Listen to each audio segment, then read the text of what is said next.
Market లో invest చేసి మీ డబ్బులు డబుల్ చేసుకోవాలనుకుంటున్నారా? సుందరరామిరెడ్డి గారి లైవ్ సెమినార్ కి అటెండ్ అవ్వండి.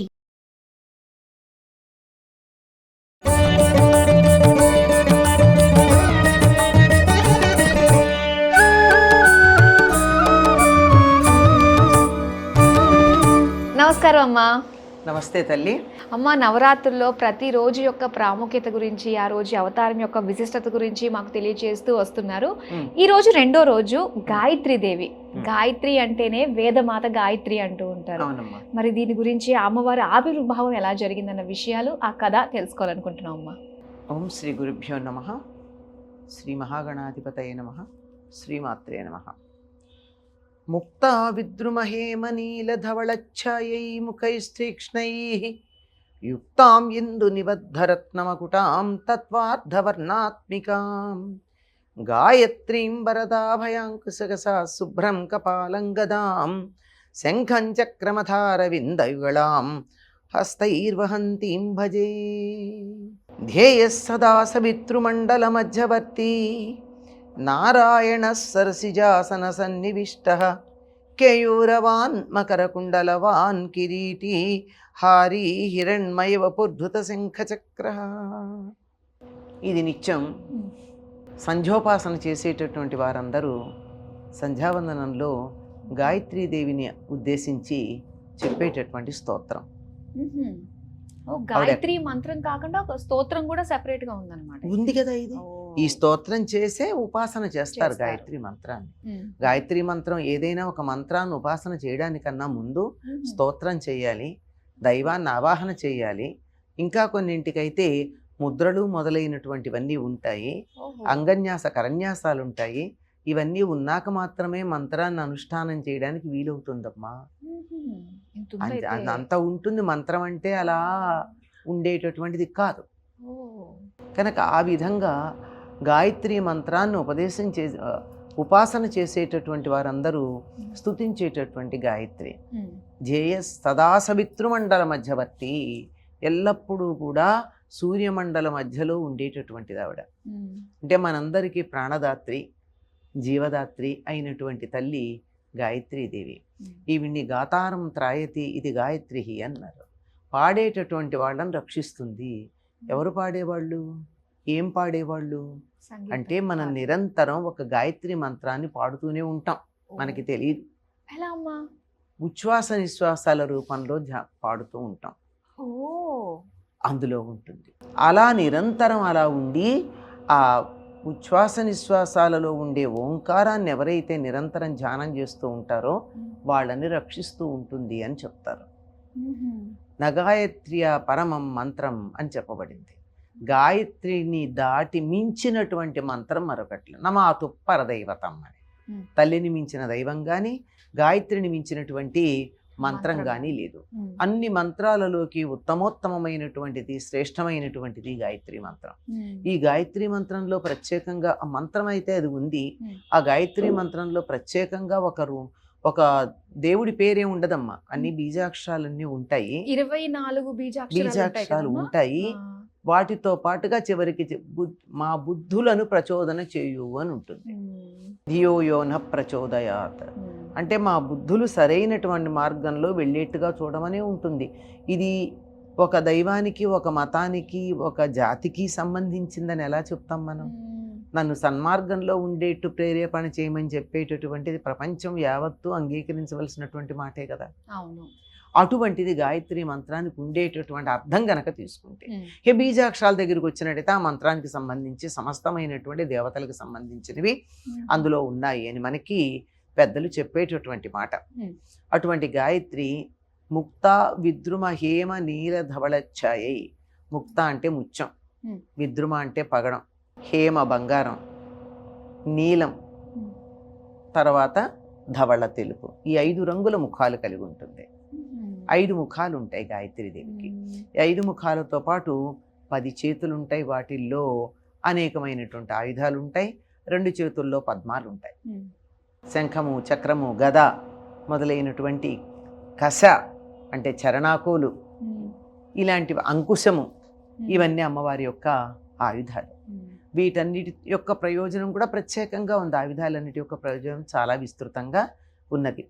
దీంతో పాటుగా ఆవిడ బుద్ధులను ప్రచోదన చేస్తుంది.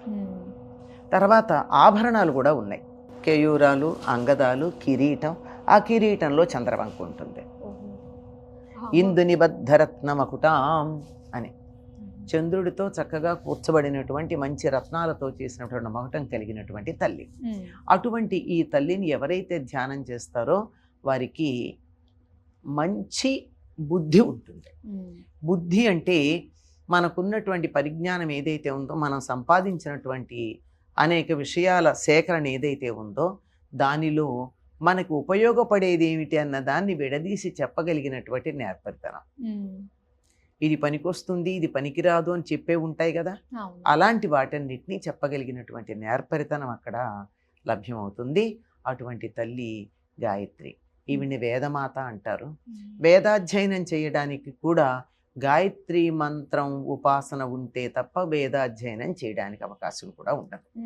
ఎవరైతే గాయత్రిని ఉపాసన చేస్తారో వారికి అన్ని రకాలైనటువంటి విద్యలు వస్తాయి. అందులో వేద విద్య కూడా సులభంగా వస్తుంది. సమస్తమైనటువంటి జ్ఞానము తనలో నిక్షిప్తం చేసుకున్నటువంటిది వేదం. ఇప్పుడు మీరు ఏదైనా ఒక విషయం చెప్పండి, ఆ విషయం అంతా కూడా వేదంలో ఉంది మనకి. అంటే దానికి అర్థం తెలుసుకోవడం, చెప్పడం చేతకాకపోవడం వల్ల దూరంగా ఉంటున్నామే కానీ గనక అర్థం తెలుసుకున్నట్టయితే, వేదాలకు అర్థం తెలిసిన వాళ్ళు ఎంతమంది? పట్టుమని చదవడానికే చాలా కాలం పడుతోంది, స్వరాలు తేడా లేకుండా. దానికి అర్థం తెలిసినటువంటి వాళ్ళు ఎక్కడో అందులో అందరికీ అన్నీ తెలియవు. అంటే చదివిన వాళ్ళందరికీ అర్థం తెలుస్తుందని లేదంటారా? లేదమ్మా, ఊరికే పైన ఎక్కడ విడదీయాలో వరకే మాత్రమే వస్తుంది. పూర్తిగా దానికి వేదానికి ఒక మంత్రం ఉందంటే ఒక మంత్రానికి అర్థం కొన్ని రోజుల పాటు చెప్పుకుంటే కానీ పూర్తిగా రాదు. అన్ని విశేషాలు ఉంటాయి. అట్లాంటివన్నీ పూర్తిగా తెలిసిన వాళ్ళు ఎవరు ఉంటారు? ఒక్కొక్కళ్ళు ఒక్కొక్క వేదంలో ఒక్కొక్క శాఖలో ప్రావీణ్యం సంపాదించుకుంటారు అంతే. సమగ్రంగా అందరికీ రావడం అన్నది చాలా కష్టం. ఎక్కడో మేధావులు, వ్యాస మహర్షి లాంటి వాడికి అవకాశం ఉందేమో, సామాన్యులకు కాదు. అటువంటి వేదమునకు తల్లి అయినటువంటిది గాయత్రీదేవి. గాయత్రి. ఆ గాయత్రి మాత సావిత్రి, గాయత్రి, సరస్వతి అనే 3 రూపాల్లో ఉదయం, మధ్యాహ్నం, సాయంకాలం జీవులందరినీ అనుగ్రహిస్తూ ఉంటుంది.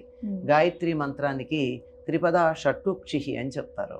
అంటే 3 పాదాలే ఉంటాయి. ఒక్కొక్క పాదంలో 6 అక్షరాలు ఉంటాయి. ఇది 24 అక్షరాలతోనే ఉంటుంది. కానీ సన్యాసులు చదివేటటువంటి గాయత్రికి 36 అక్షరాలు ఉంటాయి. వాళ్ళు ఉదయ సంధ్య, మధ్యాహ్న సంధ్య, సాయం సంధ్య, ఈ 3 కదా మానవులు మనం చేసేది. మా గృహస్థులు. సన్యాసులైతే రాత్రిపూట ఉండేటటువంటి నిశీధి సంధ్య, అర్ధరాత్రిలో ఉండే సంధ్యాకాలంలో కూడా జపం చేస్తారు. అట్లా అయితేనే వాళ్ళు సన్యాసులు అవుతారు. వాళ్ళు ఈ 32 అక్షరాలు ఉన్నటువంటి గాయత్రిని చదువుతారు. అందుకే తర్పణాలు గాయత్రి సూర్యుడికి ఇచ్చేప్పుడు 4 ఇస్తారు. గాయత్రీం తర్పయామి, సావిత్రీం తర్పయామి, సరస్వతీం తర్పయామి, నిమృజీం తర్పయామి అని చెప్పి 4 తర్పణాలు ఇస్తారు. గాయత్రికి ఇస్తున్నాం అంటే ఎవరికి ఇస్తున్నాం? సూర్యుడికి. ధ్యేయ సదా సవితృమండల మధ్యవర్తి అన్నారు కదా, సవితృమండల మధ్యంలో ఉంటుంది కదా, కనుక అక్కడ ఉండేటటువంటి దానికి తర్పణం ఇచ్చేటప్పుడు ఈ 4 పేర్లతోనూ ఇస్తాం. మనకి తర్పణం అయితే ఇస్తాం కానీ 3 పాదాలు ఉన్నటువంటి గాయత్రిని గృహస్థులైనటువంటి వాడు చెప్పుకుంటారు. అయితే ఏమో ఇప్పుడు గాయత్రి చాలా మంది చేస్తూ ఉంటారు కదా, ముఖ్యంగా ఆడవాళ్ళు గాయత్రి మంత్రాన్ని జపించకూడదు అంటారు. ఇది ఎంతవరకు నిజం మరి? అంటే ఒకప్పుడు స్త్రీలు కూడా యజ్ఞోపీతం ధరించేవారు, వారికి కూడా ఉపనయనం జరిగేది, వారు కూడా సంధ్యావందనం చేసేవారు. అయితే తర్వాతి కాలంలో అనేక కారణాలుగా అది స్త్రీలకి దూరం అయిపోయింది. ప్రాచీన గ్రంథాలు చదివినట్టయితే మనకి తెలుస్తూ ఉంటుంది అట్లా చేస్తారని. అయితే ఈ సంధ్యావందనం చేసేటటువంటి సమయంలో అంతులేనటువంటి శక్తి శరీరంలో ప్రవేశిస్తుంది సౌరమండలం నుంచి. ఆ శక్తిని స్త్రీలు అన్ని సమయాల్లోనూ తట్టుకోలేరు. ప్రత్యేకంగా కొన్ని సమయాలు ఉంటాయి కదమ్మా ప్రతి నెల, అటువంటి సమయంలో తట్టుకోలేరు. కనుక అప్పుడు మానేయాలి. అప్పుడు మానేసిన తర్వాత నుంచి 5 రోజుల తర్వాత చేసుకోవచ్చు. చేసుకునేవారు పూర్వకాలంలో. ఇప్పుడైతే అది కాలగర్భంలో కలిసిపోయింది. మళ్ళీ ఏ పీఠాధిపతులో పెద్దలు మొదలుపెట్టి అందరూ చేసుకోవచ్చు. వీరికి కూడా గాయత్రి చేసుకునే అధికారం ఉంది గనక సంధ్యావందనం చేయవచ్చు అని పెద్దలు చెప్పాల్సి ఉంది. అయితే న్యస్త గాయత్రి మాత్రం చేస్తాంగా, వ్యస్త గాయత్రి మాత్రం చేస్తాంగా. మనం న్యస్త కాదు వ్యస్త గాయత్రి చేస్తాం కదా. అంటే ఒక గాయత్రి మంత్రం ఒక్కటి చెప్తాం కదా మనం. అవును, ఎందుకు చెప్పాం? నివేదన పెడతాం కదా. నివేదన పెట్టేటప్పుడు గాయత్రి మంత్రం చెప్పే నివేదన పెడుతూ ఉంటాం. అంటే నోటితో అంటూనే ఉన్నాం, కాకపోతే దానికి ముందు చేయవలసిన అంగన్యాస కరన్యాసాధికాలు చెయ్యట్లేదు, అవన్నీ చెయ్యట్లా. కనుక స్త్రీలు ఇంతవరకు గాయత్రిని చెప్పవచ్చు, కానీ సంధ్యావందనం ఇంకా మనకు అధికారం ఏ పీఠాధిపతిలో పర్వాలేదు, కాలగర్భంలో కలిసిపోయింది, మళ్ళీ మొదలు పెడదామని చెప్పి మొదలు పెట్టవచ్చు. స్వామి దయానంద సరస్వతి మొదలైనటువంటి వాళ్ళు ప్రారంభం చేశారు ఆర్య సమాజంలో. స్త్రీలకు కూడా ఉపనయనం చేయడం, యజ్ఞోపవీతం వేయడం, తర్వాత వాళ్ళు కూడా గాయత్రి సంధ్యావందనం చేయడం అన్నది. కానీ అది ఎక్కువ కాలం కొనసాగలేదు. అంటే ఎక్కువ కాలం కాదు, ఎక్కువ మందిలోకి వ్యాప్తి చెందల. ఇప్పటికీ ఆర్య సమాజంలో ఉన్న వాళ్ళు ఆడవాళ్ళకు కూడా యజ్ఞోపవీతం ఉంటుంది.